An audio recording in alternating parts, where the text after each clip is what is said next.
Hello there, this is Krishna and I welcome you to physics Gyan Mukesh Nayak channel. बच्चों, respiration and circulation का lecture number 10 है। ये chapter लगभग अपने को ख़त्म करना है और नए चैप्टर्स की तरफ भी बढ़ना है। ठीक है, प्रीवियस चैप्टर्स तक अपन लोग जा चुके। और हाँ, मैंने पहले भी आपको बोला था कि एक कॉन्सेप्चुअल वीडियो है जो कि अपन एक कॉन्सेप्ट के ऊपर अलग से बनाने वाले हैं। ठीक है, तो उस कॉन्सेप्ट का नाम है डिसोसिएशन कर्व्स, हल्डेन इफेक्ट और उसके बाद में बोर्स इफेक्ट। फिर अपना जितना भी वो गैशियस एक्सचेंज वाला जो प्रोसेस है वो अपना बाकी है, तो उसको हम एक अलग सा डेडिकेटेड वीडियो लेने वाले हैं। लेकिन हाँ, सर्कुलेशन हम लोग कोशिश करेंगे आज के लेक्चर में ख़त्म करने की। ठीक है, तो देखो बच्चों, आज के सेशन में हम लोग देख रहे हैं। देखो, सबसे पहले तो ब्लड वेसल। वैसे प्रीवियस लेक्चर में भी मैंने ब्लड वेसल के बारे में कुछ बताया था, लेकिन हमारे ह्यूमंस जो है बच्चों, देखो अपन ह्यूमंस जो है ना, इनमें 3 टाइप के ब्लड वेसल्स होते हैं। सबसे पहले ह्यूमंस मतलब डेवलप्ड ऑर्गेनिज्म की बात कर रहा हूँ। सबसे पहले आर्टरीज, उसके बाद में वेन्स, उसके बाद में कैपिलरीज। क्या बोला हो बच्चों मैंने? आर्टरीज, वेन्स एंड कैपिलरीज, ये 3 टाइप के ब्लड वेसल्स होते हैं।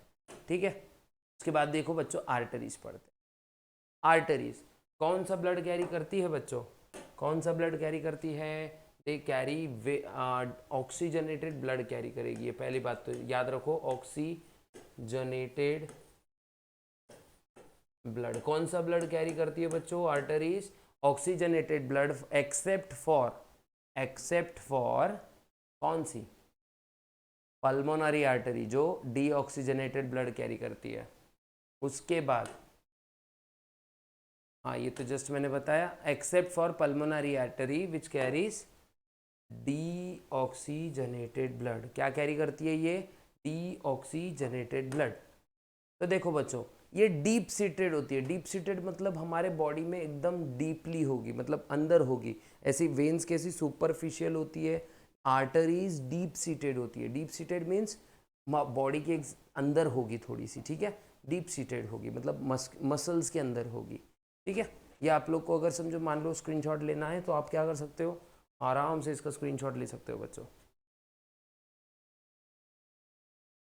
अब आगे अगर मैं बढ़ूं, वापस देखो कौन से पॉइंट्स देखे बच्चों अपन ने। कौन से पॉइंट्स देखे? सबसे पहली चीज, artery sorry these blood vessels carry blood from heart to various parts of the body.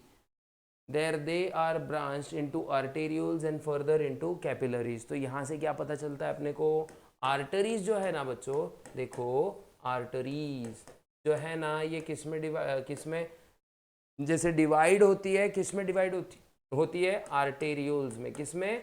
Arteriole में। आर्टेरियोल और आर्टेरियोल फर्दर डिवाइड होता है बच्चों कैपिलरीज में। ये याद रखना चाहिए आपने। ठीक है, arteriole further divides into capillaries, ये आप लोग को बहुत अच्छे से याद रखना है। वापस देखो, हम एक बार रिटर्न से देखते हैं। Arteries divides into arterioles, arterioles again divides into capillaries. अब आर्टरीज क्या करती है बच्चों? डीऑक्सीजनेटेड ब्लड कैरी करती है ना? अरे नहीं ना गुरु, आर्टरीज कैरी करती है oxygenated blood except pulmonary artery. कौन सी? पल्मोनरी आर्टरी जो है ये ऑक्सीजनेटेड ब्लड नहीं कैरी करती है, डीऑक्सीजनेटेड ब्लड कैरी करती है फ्रॉम हार्ट टू लंग्स। और ये ओरिजिनेट होती है हमारे राइट एट्रियम से। ये आप लोग को बहुत अच्छे से याद रखना है। ठीक है, तो अब उसके बाद हम क्या देखेंगे? और क्या देखेंगे भैया?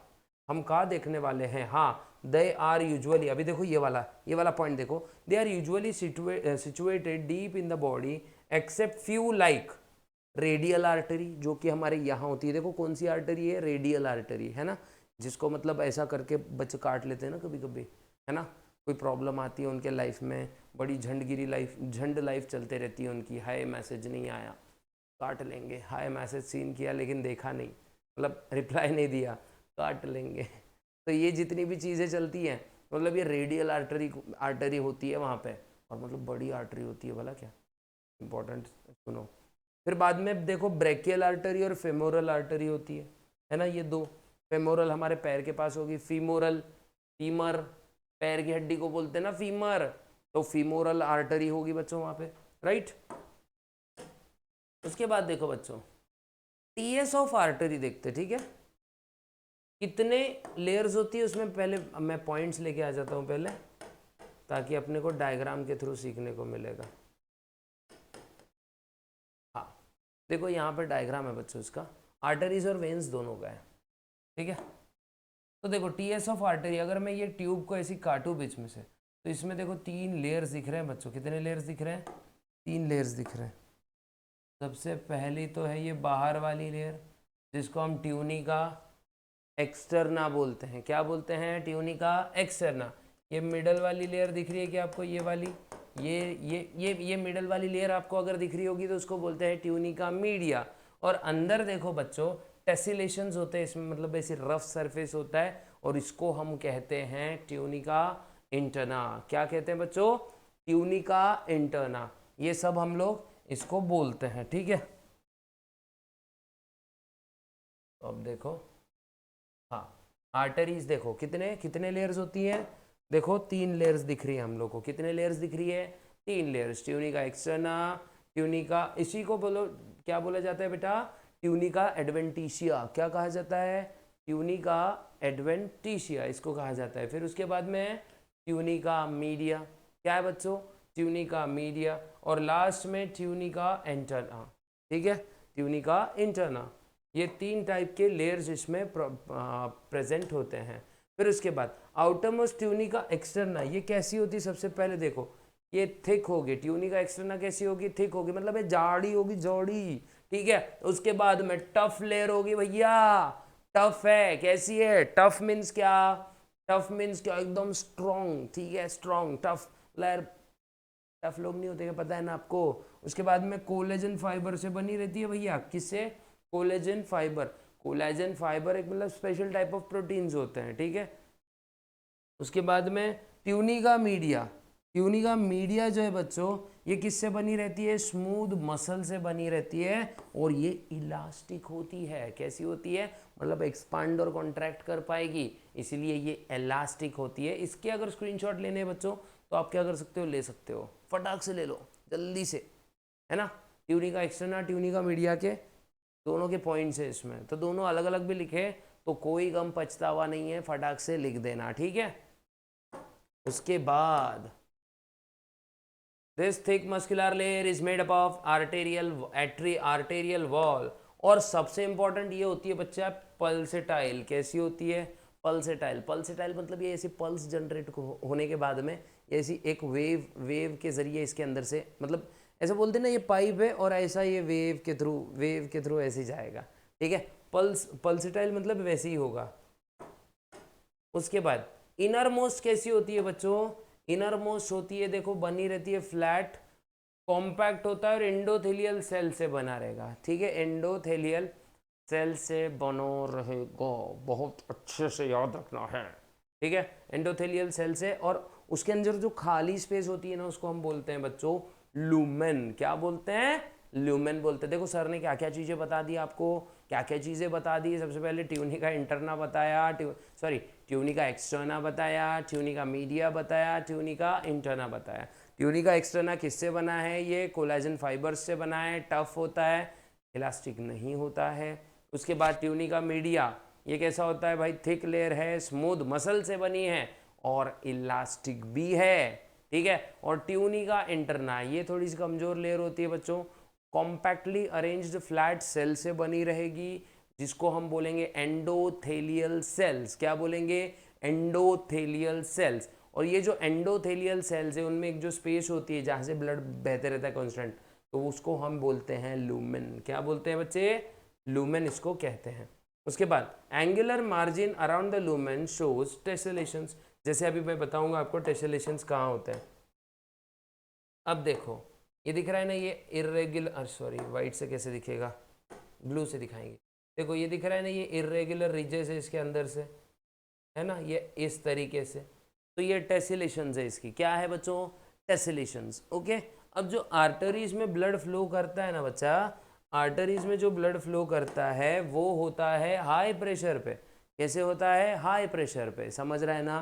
प्लस आर्टरीज में वैल्व्स प्रेजेंट नहीं होते हैं। इंपॉर्टेंट चीज है ये, आर्टरीज में वैल्व्स प्रेजेंट नहीं होते हैं, ये याद रखना है। उसके बाद वेन्स देख लो बच्चों, वेन्स आर्टरी से एग्जैक्ट उल्टी होती है भाई। वेन्स थिन वॉल्ड होते हैं, सुपरफिशियल होते हैं। ब्लड कौन सा कैरी करते हैं भाई? डिफरेंट बॉडी ऑर्गन से ब्लड उठाएंगे और हार्ट में लेके आएंगे, ठीक है। ये होते हैं हमारे वेन्स। उसके बाद में हाँ, क्या अब वेन्स जो है, देखो बच्चों एक चीज़ और, वेन्स जो है ना कैसी बनती है, जो हमने पिछले इसमें देखा था कैपिलरीज। अब कैपिलरीज क्या होती है बच्चों? यूनाइट होती है। क्या होती है? यूनाइट होती है। यूनाइट होके ये बनाएगी वेन्यूल्स। क्या बनाएगी? वेन्यूल्स। वेन्यूल्स यूनाइट होके बनाती है बच्चों वेन्स, ठीक है। कैपिलरीज यूनाइट होती है, वेन्यूल्स बनता है, वेन्यूल्स यूनाइट होती है, कैपिलरीज बनती है, ठीक है। इसके भी आप लोग स्क्रीनशॉट्स निकाल सकते हो, ओके। कैपिलरीज जो है, except for pulmonary veins, all veins carry deoxygenated blood. कौन सा ब्लड कैरी करती है? Deoxygenated blood. संजय भाई कौन सा कैरी करती है ब्लड? क्या बात है, यहां तक सुने नहीं आ रहा है संजय भाई, वापस बोलो एक बार। Deoxygenated blood. क्या बात, वेरी गुड, ठीक है। उसके बाद में पल्मोनरी वेन्स डीऑक्सीजनेटेड ब्लड नहीं कैरी करेगी बच्चे, ऑक्सीजनेटेड ब्लड कैरी करेगी। एक मात्र एक्सेप्शन है, ठीक है। कौन सी वेन्स? Pulmonary veins, okay. ये ऑक्सीजनेटेड ब्लड कैरी करेगी फ्रॉम लंग्स टू हार्ट, और ये खुलेगी राइट एट्रियम में, ठीक है। ये समझना है हुजूर। उसके बाद कैपिलरी देख लो बच्चों, they are network of minute blood vessel, बहुत छोटी छोटी पतली पतली ब्लड वेसल्स होती है। उसके बाद दे आर थिन वॉल्ड, मतलब बहुत ही चपटे सेल से बनेगी, और ये चपटे सेल्स को क्या बोलते हैं बच्चों हम लोग? स्क्वामस एपिथेलियम बोलते हैं। क्या बोलते हैं? Squamous epithelium. और ये स्क्वामस एपिथेलियम जिस पे रखा होता है ना, उसको बेसमेंट मेम्ब्रेन बोलते हैं। क्या बोलते हैं? Basement membrane. क्या बोलते हैं? Basement membrane. बेसमेंट मेम्ब्रेन से ही बच्चों नए नए एपिथेलियल सेल्स की लेयर्स प्रोड्यूस होती है, लेकिन यहाँ पे सिंगल लेयर में ही काम निपट जाता है, ठीक है। उसके बाद mainly involve in exchange of material, ये सबसे इंपॉर्टेंट चीज़ है भैया। एक्सचेंज ऑफ मटेरियल में कैपिलरीज का बहुत योगदान होता है। जो सेल से ब्लड और ब्लड से सेल के अंदर कंपोनेंट का जो एक्सचेंज चलता है सब्सटेंसेस का, ये सब किसकी वजह से होता है? ये सब होता है कैपिलरीज के वजह से। मतलब ऐसा समझ लो भैया, कैपिलरी एक डिस्ट्रीब्यूटर होता है, ये इधर का माल उधर करेगा, उधर का माल इधर करेगा, यही उसका काम होता है, ठीक है। ये आप लोग को समझना है। उसके बाद सिंगल लेयर अभी जस्ट मैंने बताया, फिर प्लस स्ट्रेचेबल वॉल होती है इनकी, ठीक है। इनकी सेल वॉल जो होती है, सॉरी इनकी जो वॉल होगी ना, वॉल्स ऑफ कैपिलरीज, ये स्ट्रेचेबल होगी।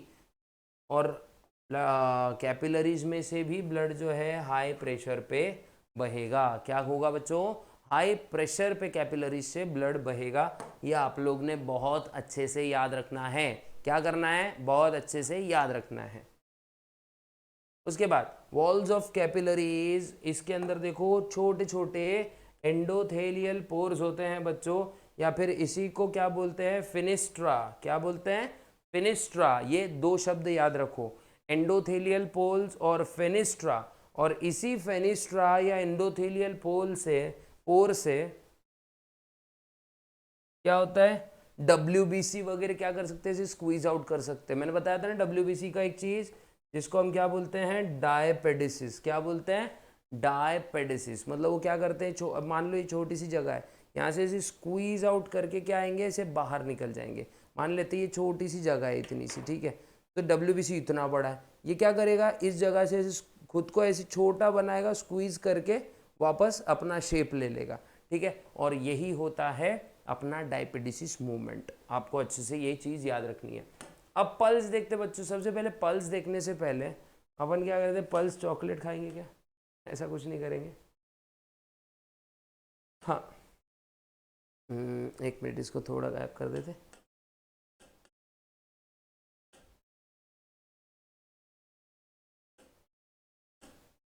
ठीक है, क्या करते हैं, difference between arteries and veins देख लेते हैं, ठीक है।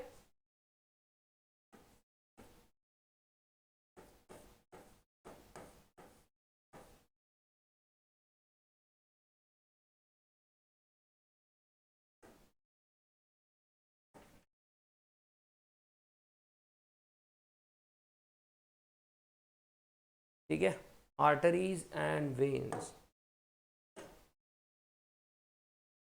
Arteries and veins. तो सबसे पहले आर्टरीज क्या करती है बच्चों, carry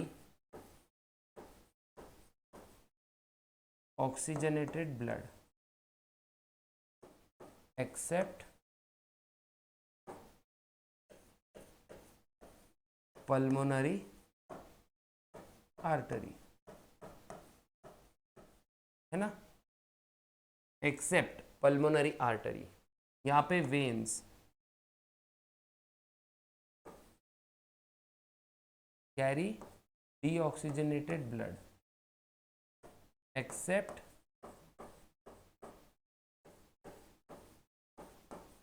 pulmonary veins, except for pulmonary veins।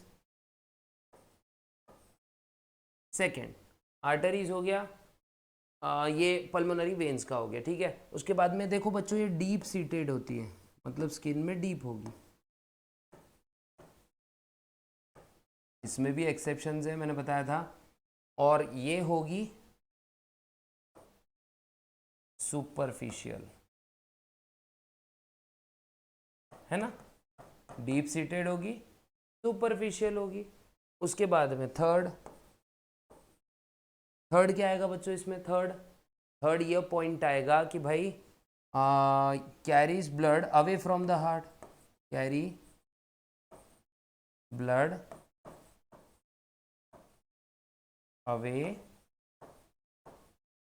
From heart, it carries blood away from the heart. और ये क्या करता है,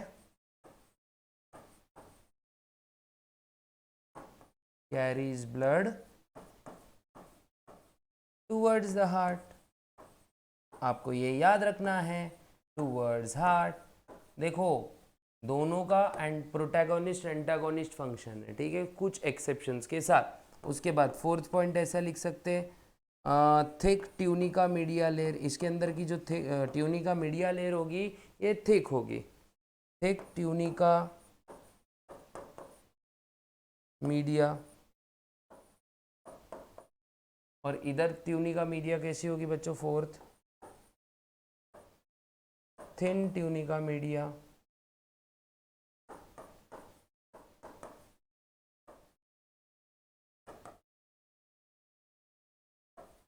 है ना। उसके बाद फिफ्थ पॉइंट ऊपर लिख देता हूं यहाँ पे, आर्टरीज में क्या कर सकते हैं बच्चों, नो वैल्व्स, NaNO, इसमें वैल्व नहीं होते हैं। फिर इधर पे फिफ्थ पॉइंट ऐसे लिख सकते हैं, वैल्व प्रेजेंट,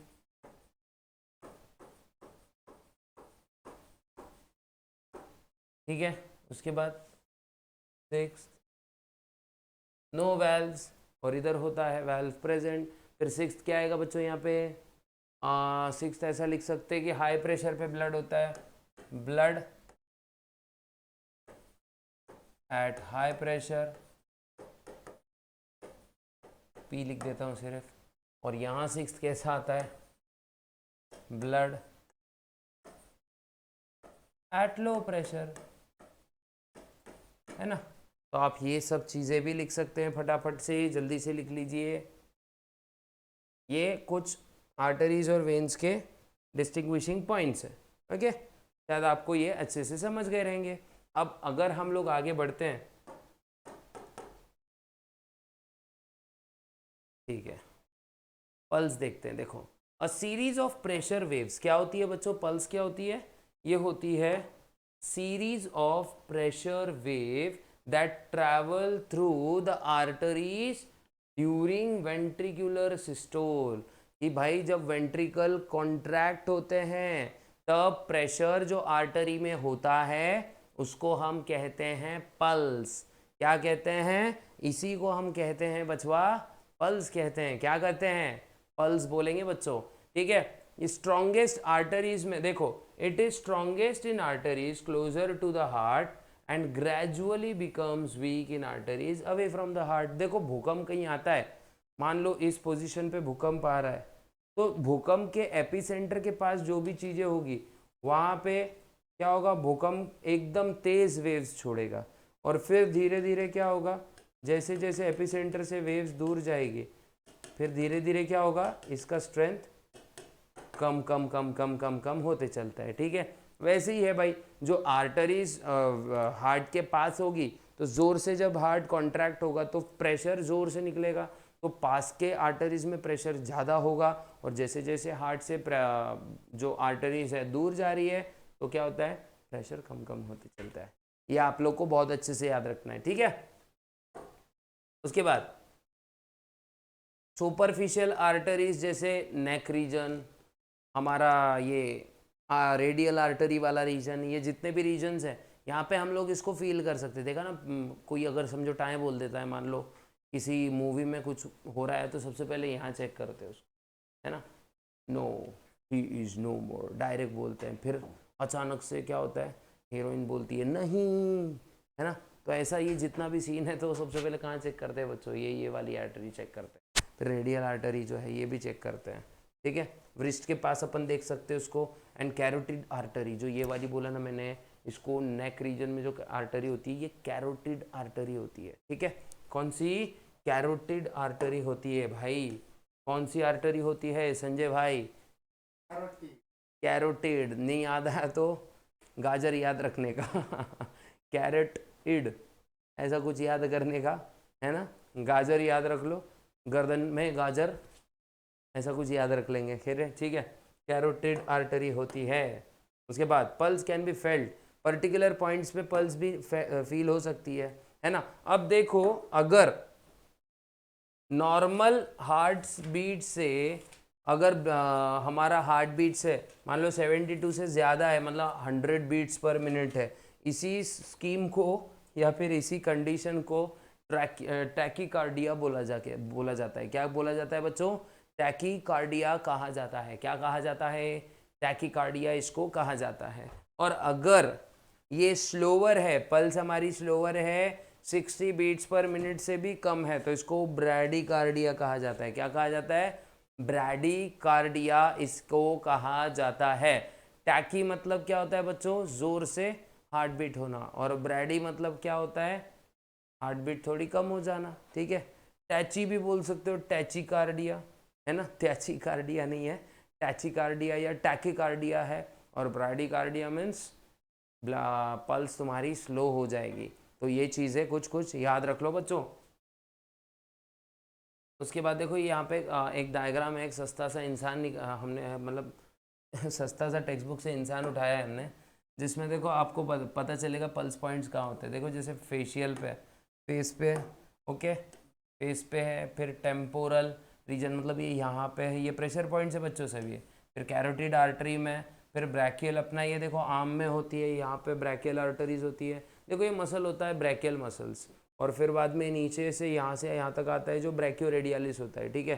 तो ब्रैकियोरेडियालिस मसल या ब्रैकियल मसल के पास में जो आर्टरी आएगी उसको बोलेंगे अपन ब्रैकियल मसल्स। क्या बोलेंगे, ब्रैकियल मसल्स। फिर अपन रेडियल मसल्स के पास जब जाते, ये रेडियस बोन के पास जब जा रहे हैं, कहाँ जा रहे हैं, ये जो दिख रहा, नहीं या नहीं, ऐसा ये जो रेडियस ये दिख रहा है ना, ये वाला होता है रेडियस मसल, ओके। तो रेडियल आर्टरी वहाँ होती है। फिर देखो थाई बोन के पास होती है फिमोरल आर्टरी, फिर डॉर्सालिस पेडिस हमारे टो रीजन में होगी। फिर हमारा ये जो होता है ना घुटने के पीछे वाला रीजन, ये होता है पॉप्लिटियल आर्टरी। फिर पोस्टीरियर टिबियल आर्टरी भी होती है जो हमारे एंकल के पास होती है पीछे, ठीक है, एंकल के पास होती है, ओके। ये आप लोग को यहाँ तक कि आई थिंक सो समझ गया, आपके टेक्स्ट बुक में भी ये सब चीज़ें हैं। अब देखते हैं ब्लड प्रेशर। तो सबसे पहले आपको ये पता होना चाहिए भैया ब्लड प्रेशर होता क्या है। तो देखो ये होता है pressure exerted by blood on the walls of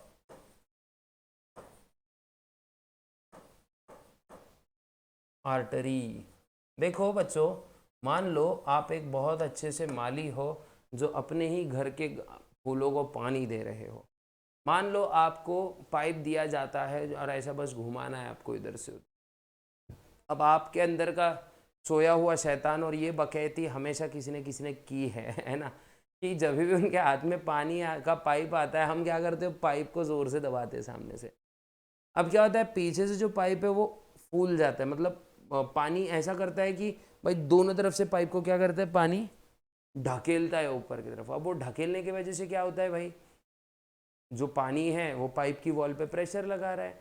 ऐसे ही हमारा जो ब्लड वेसल होता है ना बच्चों, मान लो ये ब्लड वेसल है, ये टेसिलेशन से इसके अंदर के, ठीक है, और यहाँ से ये ब्लड जा रहा है, ठीक है। अब ये ब्लड क्या करेगा बच्चों, यहाँ पे ऐसे देखो ये प्रेशर लगाते जाएगा, दिख रहा है ना। ये ब्लड ये क्या करेगा, ये ब्लड वेसल की वॉल को दूर फेंकने की कोशिश करेगा, और इसी प्रेशर को हम बोलते हैं बच्चा ब्लड प्रेशर। क्या बोलते हैं, ब्लड प्रेशर बोलते हैं। ब्लड प्रेशर को हमेशा सिस्टोल बाय डायस्टोल में नापा जाता है। किसमें नापते हैं हम लोग, सिस्टोल बाय डायस्टोल, मतलब सिस्टोल के वक्त यानी कॉन्ट्रैक्शन के वक्त कितना ब्लड का प्रेशर था, बाय डायस्टोल के वक्त कितना ब्लड का प्रेशर था। और इसका नॉर्मल वैल्यू होता है बच्चों 120/80 mmHg, ठीक है। ये होता है किसी भी नॉर्मल व्यक्ति का। 130/90 भी हो सकता है, ऐसा कोई प्रॉब्लम नहीं है, ठीक है। 10-12 10-5 से ऊपर नीचे हो सकता है। तो देखो, pressure exerted by the wall of blood vessel is sorry, pressure exerted by blood on the wall of blood vessel, ये इट इज़ मेजर्ड बाय, एक बात याद रखो यार, वो खतरनाक सी मशीन देखो, जब भी आप लोग बीमार होते हो ना, डॉक्टर क्या करता है, खतरनाक सी मशीन ये यहाँ पे लगा देता है, फुस फुस फुस फुस फुस फुस करते रहता है। और वो फुस फुस की वजह से क्या होता है पता है, कि ये ऐसे टाइट हो जाता है हमारा, ठीक है, एकदम से क्या होता है, ये ऐसे सख्त हो जाता है, और हमारे हाथ को किसी ने ज़ोर से दबा दिया ऐसा लगता है। तो क्या होता है, वो इंस्ट्रूमेंट क्या करता है पता है क्या, कि ब्लड कितने प्रेशर पे बह रहा है, तो वो मर्क्यूरी की कॉलम से, आजकल तो क्या है, चलो डिजिटल आ गए भाई, सेंसर आ चुके हैं, तो इतना प्रॉब्लम होता नहीं है कुछ, ठीक है। लेकिन वो जो था ना, वो फुसफुस मशीन बोलते, देखो उसको लोग, मतलब गाँव खेड़े में जाओगे ना, तो फुसफुस मशीन लावली होती है हमारे को ऐसी, वो नहीं, अब फुसफुस वाली मशीन लगाई थी। तो इससे क्या होता है पता है क्या, मतलब ब्लड प्रेशर नापा जाता है, और वो उसी फुसफुस मशीन को हम बोलते हैं बच्चे स्फाइग्मोमैनोमीटर। क्या बोला जाता है इसको, स्फाइग्मोमैनोमीटर। ये आप लोग को ठीक से याद रखना है। उसके बाद यूजुअली मेजर आर्टरीज पे हम लोग मेजर करते हैं, बिकॉज देखो ब्लड प्रेशर आर्टरीज में हाई होता है, प्लस पल्सेस भी वहाँ से मिलती है, तो एक्यूरेट ब्लड प्रेशर अपने को आर्टरीज से मिल जाता है। आर्टेरियल ब्लड प्रेशर देखो अभी कितना होता है, pressure exerted by blood on the wall of artery is arterial blood pressure. देखो ये क्या है, आर्टेरियल ब्लड प्रेशर। उसके बाद में pressure on arterial wall during ventricular contraction is systolic pressure. तो जब भी वेंट्रिकल्स कॉन्ट्रैक्ट होंगे उसको सिस्टोलिक प्रेशर बोलेंगे, जब भी वेंट्रिकल रिलैक्स होंगे उसको डायस्टोलिक प्रेशर बोलेंगे। हेल्दी ह्यूमन का सिस्टोलिक प्रेशर बच्चों कितना होता है, 120 mmHg। अभी जैसे मैंने बोला, जैसे वेंट्रिकल रिलैक्स होंगे तो वो प्रेशर होगा डायस्टोलिक प्रेशर, जिसको हम लोग डीपी से डिनोट कर सकते हैं, ठीक है। और ये लगभग 80 mmHg होता है। कितना होता है भाई, देखो यहाँ पे लिखा है 80 mmHg। कितना होता है, 80 mmHg, ये याद रखो। Systolic blood pressure 120, diastolic blood pressure 180 बोल रहा हूँ, 80 mmHg, ओके, ये याद रखना है भैया। देखो यहाँ पे अभी जस्ट कुछ देर पहले मैंने ये बताया था, वही है पुरानी। Blood pressure normally return as 120/80 mmHg, ठीक है, नॉर्मली रिटर्न है ये, मतलब आप लोगों को पता है, इतने तो होशियार हो आप, ठीक है। Difference between systolic and diastolic pressure is called as pulse pressure. ये इंपॉर्टेंट चीज़ ये आ गई वापस से भाई, पल्स प्रेशर में उसमें अपन कंफ्यूज हो जाते।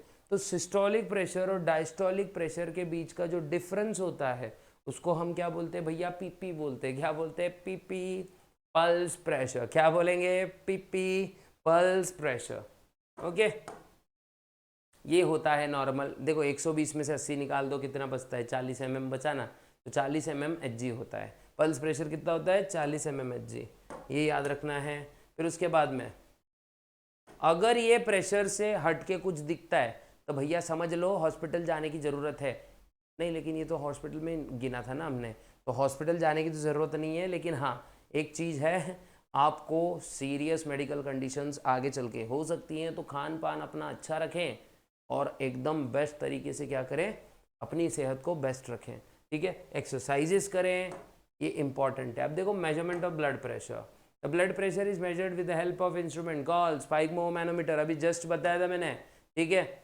इसमें क्या क्या होता है भाई, इन्फ्लेटेबल रबर बैग होती है कवर्ड बाय कॉटन क्लॉथ, और ये जो होता है कनेक्टेड होता है एक मर्क्यूरी ट्यूब को, जिसको अपन मैनोमीटर बोलते हैं, और इसमें से एक पाइप वाइप भी निकालता है, तो वो आप लोग ने सभी ने देखा ही रहेगा। अब देखो डायरेक्टली जाते हैं हाइपरटेंशन के ऊपर, ठीक है। मतलब स्पाइगमो मैनोमीटर कौन समझेगा, सबको पता होता है स्पाइगमो मैनोमीटर क्या है, ठीक है। फिर भी अगर नहीं पता आपको कि उसका मैकेनिज्म क्या है, तो अपन इसके लिए एक अलग से वीडियो बनाते गुरु, ठीक है। आपको मैं सिखाने की कोशिश करता हूँ कि ब्लड प्रेशर मेजर कैसे करते हैं, मतलब क्या देखता वो डॉक्टर को क्या पता चलता होगा उसमें, ठीक है।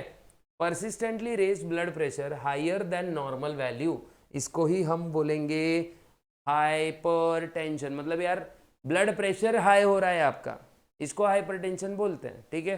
ब्लड प्रेशर क्या होता है आपका, नॉर्मल वैल्यू से बहुत ज़्यादा हाई चला जाता है, और नॉर्मल वैल्यू से हाई ब्लड प्रेशर जा रहा है तो इसको अपन बोलेंगे हाइपरटेंशन, है ना। कभी कभी तो 180 220/180 तक चला जाता है, बहुत बड़ा हो जाता है, मतलब लिटरली आपकी आंखों की पुतलियाँ फूट जाएगी इस प्रेशर पे, सही बता रहा हूँ।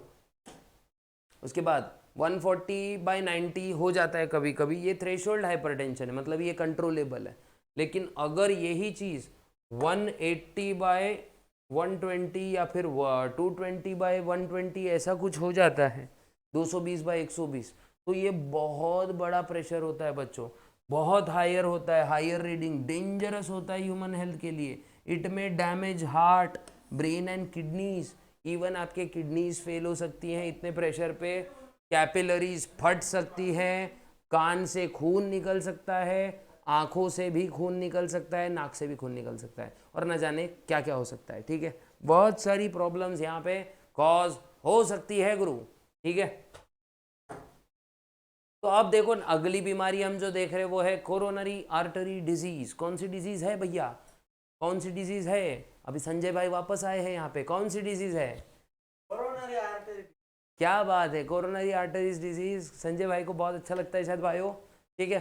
तो कोरोनरी आर्टरी डिजीज देखो बच्चे, कोरोनरी आर्टरी डिजीज इसी को ही हम अथेरोस्क्लेरोसिस बोलते हैं, क्या बोलते हैं, अथेरोस्क्लेरोसिस। उसके बाद यहाँ पे क्या होता है, कैल्शियम हो गया, कोलेस्ट्रॉल हो गया, या फिर फाइब्रस टिश्यूज है यहाँ पे, ये देखो ये ऐसी आर्टरी होती है, अगर ये नॉर्मल लूमेन है बच्चों अपना, है ना, है ना, ये नॉर्मल लूमेन है, नॉर्मल लूमेन में चीज़ें अगर प्रॉपर अगर होती है, अभी देखो भाई हमारे अक्षय भाई को भी अथेरोस्क्लेरोसिस समझना है, लेकिन थोड़ा सा अच्छे से समझना है ना। तो देखो यहाँ पे फैट क्या करता है बच्चों, देखो यहाँ पे ऐसे बड़ा डिपॉजिट हो जाता है, यहाँ पे दिख रहा है ना, ये ऐसे, अगर ये लूमेन छोटा हो गया बच्चों, मान लो यहाँ पे हमारा हार्ट है, ये हार्ट ऐसा कभी नहीं होता है, हाँ याद रखो, ये हार्ट ऐसा नहीं होता है, ये झंड हार्ट होता है। एक्चुअली हार्ट हमारा ऐसा होता है, हमारे फिस्ट ऑफ फ्यूरी जैसा होता है, ठीक है। तो ये इसको झंड हार्ट बोलते हैं, ठीक है, जिस पे लोगों को घमंड बहुत होता है। तो ऐसा डायरेक्टली एक छोटा से 2 लाइन याद है मेरे को इसके ऊपर से, न जाने स्थिति हो कितनी भी झंड, ये हार्ट न जाने कितना भी हो झंड, लेकिन हमको आता है उस पर घमंड, है ना। ऐसा बहुत से 5-6 सा शेर था ये, ठीक है। लेकिन ये वाला हार्ट कोई काम का नहीं बच्चों, जो अपन ने वो वाला हार्ट पढ़ा था ना, वो ज़्यादा काम का है, ठीक है। तो अगर ये ब्लड हार्ट तक नहीं पहुँचेगा तो हार्ट क्या हो जाएगा भाई, उसके प्रॉपर उस पर काम कर सकता है क्या वो पोटेंशियल पे, तो हमारा हार्ट ऐसा फेल हो सकता है, दिख रहा है ना, हमारा हार्ट ऐसा फेल हो सकता है, दिल के टुकड़े हो गए 1000, कोई यहाँ गिरा कोई वहाँ गिरा, बोलते नहीं क्या, एक्चुअली में शायद अपने को हार्ट फेलियर सिखा रहे होंगे वो गानों के लिरिक्स में, लेकिन बोल नहीं सकते, ख्याल होता है। तो चलो ठीक है, अपने को तो समझ गया ना। तो अथेरोस्क्लेरोसिस में क्या होता है, हार्ट तक पूरा का पूरा अपना सप्लाई नहीं हो पाता है, और ब्लड अगर सप्लाई प्रॉपर नहीं जा रहा तो ऑक्सीजन नहीं जाएगा, ऑक्सीजन नहीं जाएगा तो फिर लोचे तो होंगे ना, ठीक है। उसके बाद देखो अंजाइना पेक्टोरिस। अंजाइना पेक्टोरिस ये होता है बच्चे चेस्ट के अंदर pain resulting from reduce blood supply to heart. तो यहाँ पे पेन होगा, पेन जोर से होगा, जोर से मतलब यार इतनी भी जोर से नहीं होगा, अच्छा खासा होगा लेकिन, ठीक है। पेन होगा हार्ट में, उस वजह से क्या होगा, और ये पेन हो क्यों रहा है बच्चा, ये पेन हो क्यों रहा है, ये पेन इसलिए हो रहा है बिकॉज दिल का मामला है बच्चे। दिल का मामला मतलब वहाँ तक ब्लड सप्लाई नहीं हो रहा है ना, तब तो हार्ट में पेन होगा। अगर ब्लड सप्लाई नहीं तो हार्ट में पेन होगा, क्योंकि ब्लड को ऑक्सीजन हार्ट को ऑक्सीजन नहीं मिल पा रहा है, और अगर ऑक्सीजन नहीं मिल पा रहा है तो फिर मसल्स अपनी फुल पोटेंशियल पे काम नहीं करेंगे, और अगर मसल्स फुल पोटेंशियल पे काम नहीं करेंगे तो आप लोग की तो वाट लगनी ही लगनी है ना। उसके बाद सीवियर पेन होता है भाई, हैवीनेस, यहाँ पे ऐसी भारी भारी लगेगा आपको, दिल भारी भारी हो गया मेरा, ऐसा लगेगा आपको, ठीक है। उसके बाद अब ये पेन जो है ये गर्दन, ये लोअर जॉ तक भी आपको महसूस होगा, और लेफ्ट आर्म में कांस्टेंट एक पेन चलते रहेगा, ठीक है। उसके बाद अगर ऐसा है ना बच्चा, तो मेरे को क्या करना पड़ेगा, अगर ऐसा है, सुनो सुनो सुनो अच्छे से सुनो, अगर ऐसा है तो फिर प्रॉब्लम्स, आपको जल्दी से डॉक्टर को कंसल्ट करना चाहिए। अगर ऐसा पेन आपको महसूस होता है, आपको मतलब किसी को भी यार भगवान करे किसी को महसूस ऐसा ना हो, लेकिन आपके ऐसे कोई मतलब ऑब्जर्वेशन में भी आता है, तो उसको आप एक ही एडवाइस दो कि भैया जाओ डॉक्टर की तरफ खर्चा करो थोड़ा, है ना, डॉक्टर की तरफ आप खर्चा करो। क्योंकि अगर मान लो दिल भारी लग रहा है ना, मन हो गया है भारी, है ना। अब मन भारी अलग स्थिति में भी होता है, मन भारी कब होता है, जब किसी की याद आ रही होती है ना। तो ऐसी याद वाद में खोने का नहीं, और फालतू में बैठ के रोने का नहीं, सिर्फ एक काम करने का, जाने का, मस्त मॉल वॉल घूम के आने का, खरीदी करने की, लेकिन उसमें भी अपने ही पैसे जाते हैं ना अपने पैसे गए तब भी मन और भारी हो जाएगा, चलो जाने दो कोई बात नहीं, अच्छी जगह जब मूवी वूवी देख लेने की अच्छे से, ठीक है। फिर बाद में लेफ्ट शोल्डर वगैरह में पेन हो रहा है यार, ऐसा लग रहा है नहीं बहुत ऐसा एकदम बेकार सा लग रहा है, तो आपको क्या करना पड़ेगा, डॉक्टर कंसल्ट करना पड़ेगा। डॉक्टर कंसल्ट करते ही आप लोग क्या करेंगे बच्चों, वो आपको मेडिसिन देगा, आपको मतलब जिसको भी आपने एडवाइस दी वो उस पर्टिकुलर इंसान को, तो वो आपको मेडिसिन देगा। मेडिसिन के बाद हम लोग हो जाएंगे भले चंगे, और फिर हमको प्रॉब्लम नहीं। और एक्सरसाइजेस करना बहुत इंपॉर्टेंट है। देखो आजकल ऑक्सीजन प्रॉपर मिलता ही नहीं है हमको, सुबह सुबह उठें भागे थोड़ा सा इधर से उधर, जब भागोगे इधर से उधर तो मज़े भी आएंगे लाइफ में, है ना, थोड़ा सा ऐसा फ्रेश फ्रेश लगेगा। एक्सरसाइजेस करा करो यार, अच्छा रहता है। और मतलब अगर शेप आपका ठीक रहा ना तो यार 3-4 तो ऐसे ही फ्लैट हो जाएंगे दोस्त आपके, 3-4 फ्लैट हो जाएंगे, ठीक है। मतलब कोई सी हालत बनाई हमको बता, हमको भी बनानी, तेरे भाई को हालत बनानी है, बोलेंगे आपको आके, आप मतलब चमक जाओगे गुरु, ठीक है। तो देखो वेदर गर्ल है वेदर बॉय है, हर किसी ने एक्सरसाइज करनी ही चाहिए, थोड़ी सी क्यों नहीं होती, एक्सरसाइज करनी चाहिए। 45 मिनट का वॉक ही ले लो, स्पीड वॉक सुबह सुबह का, खाना खा के थोड़ा सा वॉक ले लो। तो ये सब चीज़ें अच्छी आदतें हैं बच्चों। आलसी अगर हो गए तो फिर हार्ट भी आलसी बनेगा, और हार्ट अगर आलसी हो गया ना बच्चों तो बहुत मुश्किलें झेलनी पड़ती है। भले आपके जेब में 1 करोड़ रुपया हो, लेकिन अगर कोई इंसान करोड़पति क्यों ना होता और कम एज में वो जाके समझो मान लो यार आईसीयू में पड़ा है हार्ट के वजह से, क्या मतलब का वो पैसा। तो आप लोग ने क्या करना है, ज़बरदस्त एक्सरसाइज करनी है, बॉडी को एकदम एकदम ज़बरदस्त बनाना है, शेप रहना चाहिए बॉडी का, एकदम तगड़ा वाला शेप, किसी का भी रहने दो, फिर वो gender doesn't matter, exercise gender नहीं देखेगी बच्चों, ठीक है। एक्सरसाइज करना स्टार्ट करो, कम से कम पुलअप्स पुशअप्स तो करो, और भागो, कहीं ना कहीं तो भागो, ठीक है, अच्छे से भाग के आओ, रोज़ सुबह सुबह भागा करो, ठीक है, इससे लंग कैपेसिटी बढ़ेगी, ठीक है। उसके बाद angiography, x ray imaging of cardiac blood x ray imaging of cardiac blood vessel to locate the position of the blockage, ठीक है, इसको ही एंजियोग्राफी बोलते हैं। अंदर ब्लॉकेज हो जाते हैं ना, तो कभी कभी क्या होता है पता नहीं चलता है कहाँ पे है, तो हमारे बॉडी में क्या करते हैं वो एक्सरे इमेजिंग करते हैं, उस वजह से अपने को ब्लॉकेज के एग्जैक्ट साइड्स मिल जाते हैं, ताकि हम लोग उसको क्या कर सकते हैं भैया, ओपन कर सकते हैं, ठीक है। Depending upon the degree of blockage remedial procedures like angioplasty, और कभी कभी तो बाईपास सर्जरी हो जाती है, ठीक है, कभी कभी बाईपास सर्जरी हो जाती है। अगर किसी को बाईपास सर्जरी के बारे में जानना है बताना, उसके लिए अलग से वीडियो बनाएंगे, ठीक है। Angioplasty, a stent is inserted at the site of blockage. Stent मतलब ऐसे स्प्रिंग लाइक स्ट्रक्चर होता है, वो हमारे डाला जाता है और फिर क्या करते हैं, उसको वेन के थ्रू ऊपर तक भेजा जाता है। और फिर क्या करते हैं उसके बाद में, एक बार वो स्टेंट की वजह से क्या होता है, वो खुल गया, अगर ब्लॉकेज मान लेते खुल गया, तो फिर सब चंगा है भाई, भला चंगा है। फिर ऑयल वॉयल नहीं खाने का ज़्यादा, समोसे ये वो अभी से नहीं खाने के। आप लोग मैं बोलता ना, prevention is better than cure.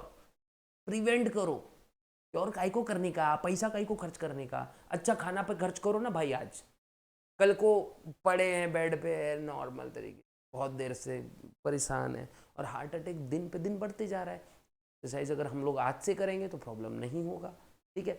Meditation करना चाहिए, मेडिटेशन से एक एक्स्ट्रा पावर मिलता है, माइंड पे कंट्रोल आता है गुरु, ठीक है। और अगर आपका माइंड पे कंट्रोल है तो आप कुछ भी कर सकते हैं, याद रखिएगा मेरी बात को। नींद आएगी आपको अच्छे से रात को। हार्ट ट्रांसप्लांट भाई सिंपल, डेड पेशेंट का क्या कर रहे हैं हम लोग, हार्ट लेके भैया यहाँ से वहाँ डाल दे रहे हैं, है ना, और वो इंसान का हार्ट एकदम से जीवित हो गया, वो जी उठा, दूसरा जन्म, ठीक है। साइलेंट हार्ट अटैक, ये सबसे बड़ा रिस्क है पूरे सोसाइटी के लिए। Silent heart attack, also known as silent myocardial infarction, is a type of heart attack that lacks general symptoms. इसके कोई जनरल सिम्टम्स दिखते नहीं है। क्लासिक हार्ट अटैक में देखो चेस्ट पेन वगैरह होता है, बहुत दिन पहले से प्रॉब्लम्स आती है, शॉर्टनेस ऑफ ब्रीथ हो जाता है, फिर बहुत सारे प्रॉब्लम्स है, स्वेटिंग्स, डिजीनेस, ये वो सब होता है। लेकिन साइलेंट अटैक में ऐसा कुछ दिक्कत नहीं आता है, अचानक में भयानक स्थिति उत्पन्न होती है बच्चों। सिम्टम्स क्या है साइलेंट हार्ट अटैक के, फिर भी देखते थे। देखो बहुत सारी चीज़ें, it has been studied for, हाँ चलो इतना देखने की जरूरत नहीं है, लेकिन हाँ फिर भी ऐसा लगे कि बॉडी में कुछ भी ऊपर नीचे है तो रेगुलरली चेकअप करवा लेना ज़रूरी है बच्चों। मैं एक ही बोलूँगा, क्योंकि साइलेंट हार्ट अटैक का कोई सिम्टम जल्दी से दिखता नहीं है। अब दिखता नहीं है तो बिकता नहीं है ना, और अगर नहीं दिखेगा तो पहचानोगे कैसे, इम्पॉर्टेंट ये है ना।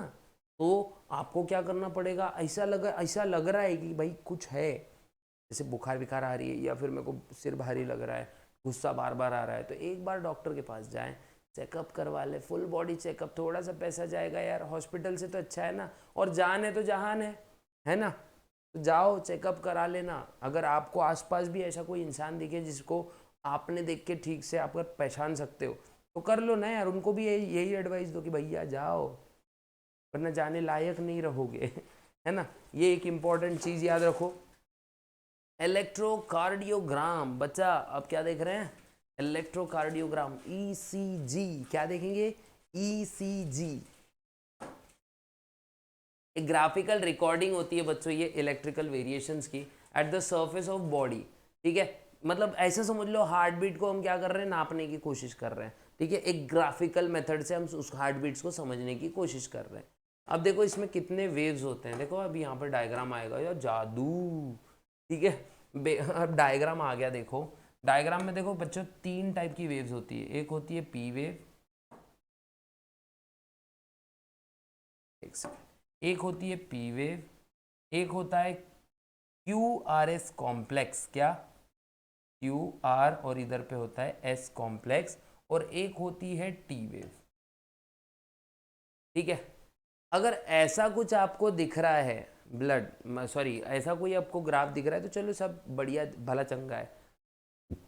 अब जो ये पी वेव होती है ना बच्चों, देखते हैं पी वेव, ये एक स्मॉल अपवर्ड प्रोजेक्शन होता है। मतलब देखो ऐसा कुछ ऐसा होगा, अरे ऐसे स्मॉल अपवर्ड, एक सेकेंड थोड़ा सा गंदा हो गया, अरे यार ऐसा नहीं होना चाहिए था यार। ये एक स्मॉल अपवर्ड प्रोजेक्शन होगा तो हम बोलेंगे पी वेव। फिर एक क्या होता है, फॉलोड बाय लो क्यू, फिर एक अपर पीक होता है आर, और ये नीचे होता है एस। देखो ये ऊपर आर और नीचे होता है एस, तो ये होता है बच्चों क्यू आर एस कॉम्प्लेक्स, ठीक है। और जो ये पी वेव है ना, ये किसको रिप्रेजेंट करेगी, एट्रियल डीपोलराइजेशन। किसको रिप्रेजेंट करती है बच्चों, एट्रियल। देखो छोटे छोटे फॉन्ट्स हो गए, चलो चल ठीक है, मेरे को समझ रहा है। एट्रियल जो मैं बोल रहा हूँ उस पर ध्यान दो, ठीक है। एट्रियल डीपोलराइजेशन को रिप्रेजेंट करती है। फिर जो क्यू आर एस कॉम्प्लेक्स है, क्यूआरएस कॉम्प्लेक्स क्या करता है, छोटा सा निचला डिफ्लेक्शन होता है और ये कंटिन्यू होता है ऊपर तक और फिर वापस से आता है छोटा डिफ्लेक्ट करके ऊपर आता है। क्यूआरएस कॉम्प्लेक्स क्या करता है, वेंट्रिकल डीपोलराइजेशन को रिप्रेजेंट करता है। इसका समझ लो सिंपल सी बात, पी वेव क्या करता है, एट्रियल डीपोलराइजेशन, मतलब एट्रिया कॉन्ट्रैक्ट हो रहा है भैया, समझ लो, ठीक है, समझ लो, एट्रिया कॉन्ट्रैक्ट हो रहा है और अपना R S complex, Q R S complex, ये वेंट्रिकल कॉन्ट्रैक्ट हो रहा है। और टी वेव क्या करता है भैया, ये वेंट्रिकल रीपोलराइजेशन, मतलब वेंट्रिकल अब रिलैक्स हो गया, ये बता रहा है आप। ये आपको ठीक से थोड़ी थोड़ी चीजें समझनी है, ठीक है। और यही ईसीजी होता है हमारा।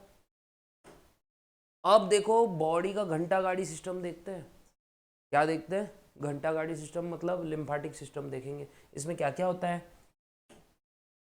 इसमें होता है लिम्फ, लिम्फेटिक वेसल्स और सम ऑर्गन्स या फिर लिम्फोइड ऑर्गन्स बोलेंगे जैसे टॉन्सिल्स, ठीक है। अब ये क्या करेगा, सेल से पूरा एक्स्ट्रा फ्लूइड लेगा, उसको वापस से हार्ट में डालेगा ताकि हार्ट उसको क्या कर सकता है, फिर से प्योरीफाई कर सकता है, ठीक है। ये आपको अच्छे से याद रखना है। फिर देखो लिम्फ मतलब क्लियर वाटर होता है, it is a fluid connective tissue with almost similar compositions, लेकिन इसमें ब्लड आरबीसीज नहीं होंगे, प्लेटलेट्स नहीं होंगे और कुछ प्रोटीन्स इसमें नहीं होंगे, ठीक है। फ्लूइड फॉर्म इंटर, देखो कहाँ से आता है ये, इंटरसेल्यूलर स्पेसिस से। कहाँ से आता है, इंटरसेल्यूलर स्पेस, मतलब दो सेल्स के बीच में जो स्पेसिस होती है ना, वहाँ से, बॉडी टिश्यू से। और फिर ये बॉडी टिश्यू से कहाँ इंटर होता है, ये पूरा लिम्फेटिक फ्लूइड कहाँ इंटर करता है, लिम्फेटिक वेसल्स में। Here it is discharge into the blood vessel. कहाँ पे इसको डिस्चार्ज किया जाता बच्चों, वापस कहाँ रिलीज किया जाता, वेसल्स में, जो कि वेन होती है। और वेन में, वेन से through the thoracic duct and then right lymphatic duct. ये एक अच्छे से याद रखो, ठीक है, सिंपल। अभी देखो ये बहुत सारे लिम्फोइड ऑर्गन्स हमारे बॉडी में होते हैं, ठीक है, ये याद रखना है आप लोग ने। सबक्लेवियन वेन्स, मतलब बहुत सारी चीज़ें हैं, एक बार आप लोग ने देख भी लिया तो अच्छा है। देखो ये यहाँ पे ये डायग्राम आपको दिख रहा होगा यहाँ पे। अब यहाँ पे देखो ये एक इंट्रासेल्युलर फ्लो दिख रहा है ना, यहाँ से ये लिम्फ जो है इंटरसेल्युलर स्पेसिस से एंटर करेगा लिम्फेटिक वेसल्स में, ठीक है। अब ये लिम्फेटिक वेसल्स देखो यहाँ से कहाँ पे इसको इसको कहाँ डाल रही है, ये पूरा का पूरा ये डिस्चार्ज कहाँ हो रहा है, ये वेन्स में। अब वेन से ये वापस कहाँ जाता है बच्चों, हार्ट में। हार्ट से फिर पूरा ये सब पूरा यहाँ पे वापस से टिश्यूज़ तक पूरा का पूरा ब्लड वेसल्स अपने ब्लड कैपिलरीज पहुँचते हैं, यहाँ पे ब्लड का फिर से एक्सचेंज होता है और फिर से यहाँ से लिम्फ तैयार होता है टिश्यू से, और ये चीज़ चलते रहती है। वापस बता रहा हूँ, देखो बच्चों, ये देखो टिश्यूज़ है, टिश्यूज़ ने एक सर्टन फ्लूइड सिक्रीट करा जिसको हमने क्या बोला, एक्स्ट्रा सेलुलर फ्लूइड या फिर हाँ एक्स्ट्रा सेलुलर फ्लूइड। और ये फ्लूइड टिश्यूज़ कहाँ रिलीज कर देते हैं, देखो ये दिख रहा है ना आपको, इंटर सेलुलर स्पेसेस में इसको क्या किया जाता, रिलीज कर दिया जाता। अब इंटरसेल्युलर स्पेसेस से ये फ्लूइड को कौन उठाता है, लिम्फेटिक वेसल्स उठाती है। कौन उठाती है बच्चों, लिम्फेटिक वेसल्स। अब यही लिम्फेटिक वेसल्स देखो ये ऐसे फ्लूइड को लेके गई और वेन्स में छोड़ दिया। अब वेन्स क्या कर रही है बच्चों, डीऑक्सीजनेटेड ब्लड हार्ट तक लेके जा रही है, प्लस ये लिम्फेटिक टिश्यूज को भी हार्ट तक लेके जा रही है। अब वेन्स से ब्लड गया लंग्स में, लंग्स में हो गया ऑक्सीजनेशन, ऑक्सीजनेशन होने के बाद में यही ऑक्सीजनेटेड ब्लड फिर से टिश्यूज़ तक गया और टिश्यूज़ ने फिर से क्या किया, लिम्फेटिक एक्स्ट्रासेलुलर फ्लूइड छोड़ा। एक्स्ट्रासेलुलर फ्लूइड फिर से किसने लिया, लिम्फेटिक डक्ट ने लिया। और ये प्रोसेस चलता रहता है, चलता रहता है, चलता रहता है। आरबीसीज वगैरह सब वहाँ पे नहीं होते हैं, बस इसमें नहीं होता है। तो सिंपल देखो ECF लिखता हूँ मैं, एक्स्ट्रा सेलुलर फ्लूइड। क्या बोलेंगे बच्चों, एक्स्ट्रा सेलुलर फ्लूइड। अब ये जो ECF है ये किसने उठाया बच्चों, लिम्फ वेसल ने।